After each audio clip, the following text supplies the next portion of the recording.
All right, welcome back to WMAC Now with your host Chuck Stevenson, coming at you with the recap for Invicta FC number 47, featuring the Strawweight Championship between the champ Emily Ducote and the challenger, former Atomweight champ Alesha Zappitella. We had 7 fights, and I'll tell you what, there really wasn't a disappointing fight on this entire card. Really wasn't. I mean, mostly decisions. Only 3 stoppages out of 7. One was a doctor stoppage. So only 2 real serious stoppages. But I'll tell you what, still some good fights on this card. So let's go ahead and get started. So first up, we had a strawweight bout where Alyssa Lenduska defeated Jennifer Cheng via unanimous decision after 3 rounds. Lenduska climbed to 1-0. Successful pro debut for her. Jennifer Cheng fell to 1-2. I like this fight. I didn't know anything about Lenduska going into this. I had seen Cheng's 2 previous fights, and I did not make a pick for this one just because I don't like to pick when there's complete unknowns. But Lenduska looks promising. She looks fairly promising for a debutante. Good back and forth fight here. I had Lenduska taking the first round. Cheng got a good second round. A lot of them, each of them had, some good top control in both of those rounds. Third round, Jennifer Cheng went for a takedown, and unfortunately for her, Lenduska was able to reverse it mid takedown and get on top of Lenduska. Or no, I'm sorry. Third round, Lenduska took Cheng down, had her mounted at first. Or no, I'm sorry. Start over again. Second round, actually, Lenduska took Cheng down early, and then Cheng even got to mount, but Cheng reversed it and spent most of that round in top. So that was some nice reversal there for her. Third round, the reversal was for Lenduska. Cheng went to go for a takedown, and Lenduska was able to reverse it mid takedown. Very nice move there by Lightning Lenduska. And then from there, she was just in control the entire third round. So, nice fight, action-packed, definitely much better than you would expect for 2 fighters with, such little experience. So, nice little fight there, and congrats to Alyssa Lenduska on a successful pro debut.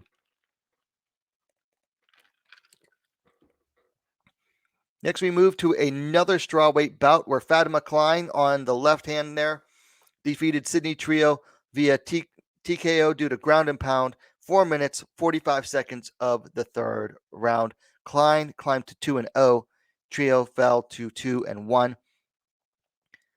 I knew that this was going to be a classic striker versus grappler battle. Striker, Sydney Trio. Klein, the grappler. Man, if I was a young, inexperienced strawweight, I would want to stay away from Fatima Klein. Unless your takedown defense is absolutely on point, you're a young, inexperienced strawweight, you're going to want to stay away from Fatima Klein. She, first and second round, she just took Trio down with ease. Stayed glued to her. And when I say glued, I mean she really stayed glued to Sydney Trio on the ground. Did not give her an inch to really get any work in. Third round, Trio knew she was down. She had to go for a finish. She actually took Klein down at first. And then, excuse me. Anyway, Klein did end up back on top and just really started working the ground and pound, got to mount, and just did not let up with the ground and pound until the referee had seen enough stopping it, giving her the win, like I said, at 4:45 of the third round. This was a fun fight. Very fairly one-sided, but still very fun. Like I said, I'm not keen to jump on bandwagons or anything, but I am very impressed so far with what I've seen from Fatima Klein. I'd like to see someone who is actually able to stop the takedowns a little bit and see what she can do when she has to fight on the feet. But until then, man, I would not want to fight her if I was a young strawweight. Then we move to a bantamweight bout where Serena de Jesus defeated Brittney Caudill via unanimous decision. De Jesus climbed to 5-2. Caudill fell to 4-4. This was a bit of a slobber knocker here. We had De Jesus with the power and the volume taking on the technique of Caudill. Caudill had some nice striking technique in this bout. The biggest problem, though, was that it just was not enough to, keep at bay the volume and just the heavy-handed striking of Serena de Jesus. De Jesus was just constantly in Caudill's face, landing hard shots, getting in the clinch, making just an overall like a grimy fight. A lot of knees thrown by De Jesus. That's a good way to describe it. Like it was a grimy fight, a real slobber knocker, fun fight, fun as heck. De Jesus getting a nod afterwards, and after the fight, she made a call out. She said, "Hey, I want a title shot." Said she's 4-0 now, I believe, or 4 straight. I believe all of them were for Invicta. No, 2 of them, the last 2 for Invicta, but she's won 4 straight. She wants a title shot next at bantamweight, and I think she's earned it. So I think Invicta should give it to her before the end of the year. So congrats to Serena de Jesus. Next, we had a flyweight bout. Leanna Perez taking on Jannamaranjin. Perez winning via split decision. She climbed to 8-4. Maranjin fell to 10-5. This was a good, somewhat back and forth battle here. 2 of the judges had it Perez up 2-0 after the first 2 rounds. And I believe one judge had it tied, meaning Maranjin really needed to come out here and go for the finish in the third. And the first 2 rounds, like I said, they were a good back and forth battle. I was given a slight edge to Perez in both of them as I was watching. But Maranjin, they must have lit a fire under her butt and told her the score in between rounds because it's open scoring in Kansas. And she came out fighting hard for that finish. She took Perez down, Maranjin did. Started with the ground and pound, just really strong third round for her. Unfortunately for her, she didn't get the finish, and she was already down 2-0 on both judges, on 2 of the 3 judges' scorecards. So the judge that saw it tied gave the fight to Maranjin, while the other 2 saw it for Leanna Perez, who won via split decision. And it sucks to see for Maranjin because she's kind of an Invicta mainstay, but man, she's lost 4 straight now. This is her 3rd weight class. She started out missing weight at Atomweight, then missed weight at Strawweight a few times, now moving up to Flyweight. For Perez, she finds success in a new division, and she stops. I believe she was on a 2-fight skid, and she just got her first Invicta win with this bout. So congrats to Leanna Perez. Then we move on to the shortest bout of the night at Atomweight, where Gillian DeCorsi defeated Lindsey Vanzant via knockout with a right hook and then some hammer fists at 1 minute and 1 second of the first round. DeCorsi climbed to 5-3. Vanzant fell to 7-6. I'm not going to lie. As a big Vanzant fan, this hurt to watch. You really hate to see it because this was a brutal knockout. She was out before she hit the floor.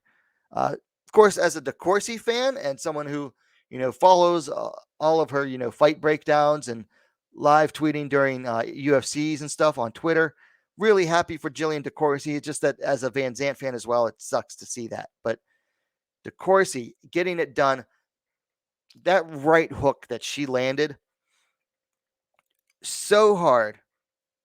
No, I'm sorry. It was a left. Yeah, it was a left because it spun Vanzant's head to the left. So it had to be a left hand from her.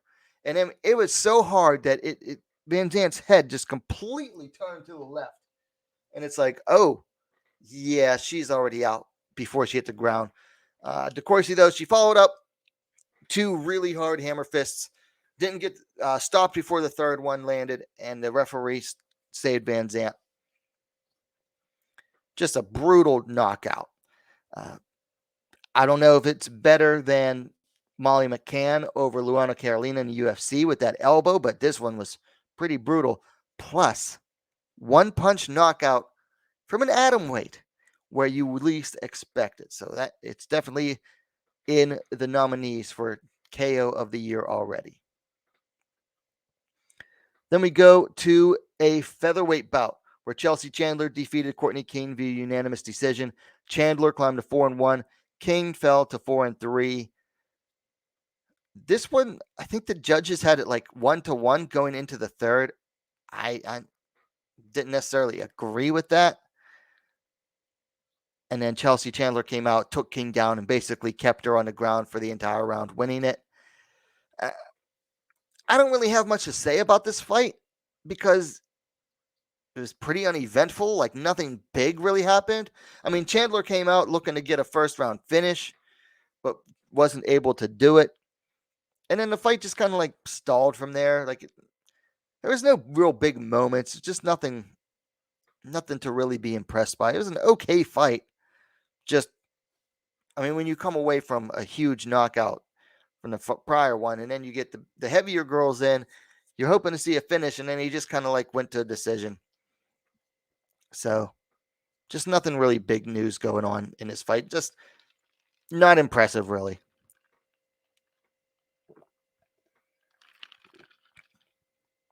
So then we move on to the main event, the Strawweight Championship, where Emily Ducote remained the champion, defeating Alesha Zappitella via TKO due to doctor stoppage between the second and third round. Ducote climbed to 11-6. Zapatella fell to 9-4. The cut on Zapatella's eyelid, and it was right on the edge of her eyelid. It was pretty nasty. I feel bad for her having to go get stitches on that. But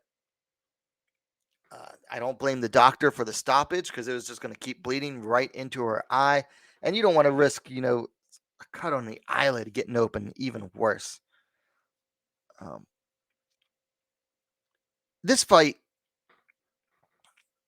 just showed why weight classes exist and that some fighters don't belong in some weight classes.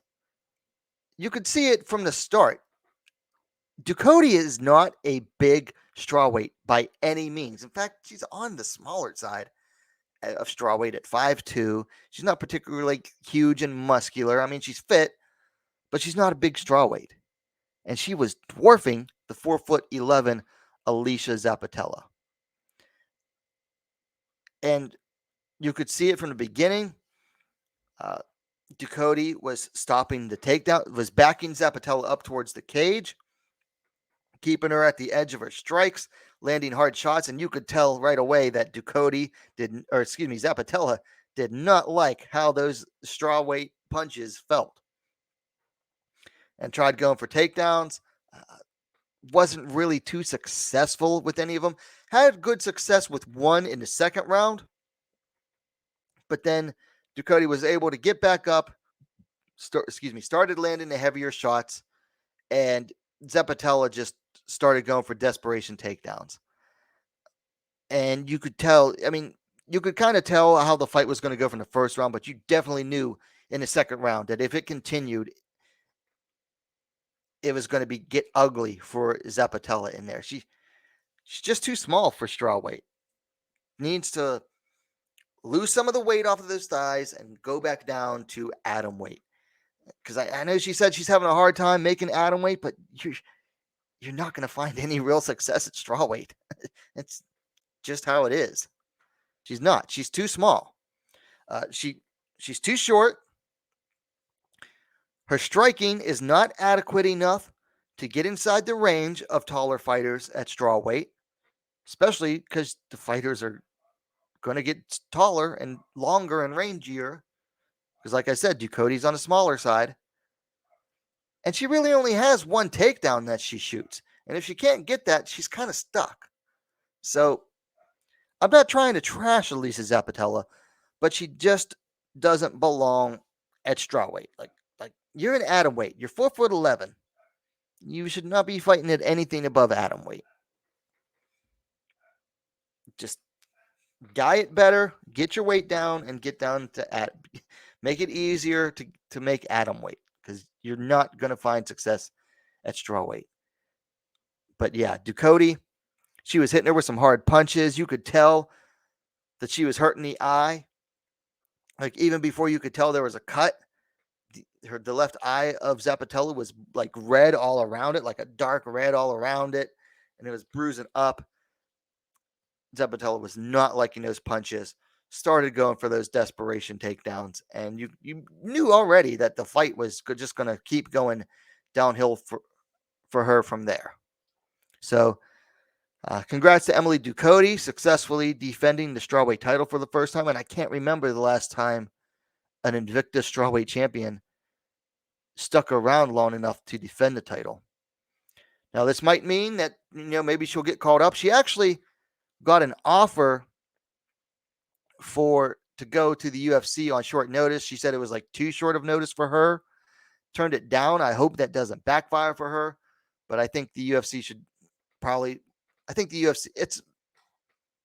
do I want to put this? Okay. It's honestly only a matter of time before the UFC calls her in to fight at strawweight. Whether it's on short notice or not, we'll have to see. They tend to like to do that on short notice to the Invicta champs. But it is just a matter of time before we see Ducote in the UFC at strawweight, I can tell. And then she'll have fought for like 3 major promotions in the US, because she already fought for Bellator at flyweight, came to Invicta, the big ladies promotion in the US, or all women's promotion, and then she'll be fighting in the UFC. For Zapatella, on the other hand, it's back to the drawing board and hopefully back to atomweight.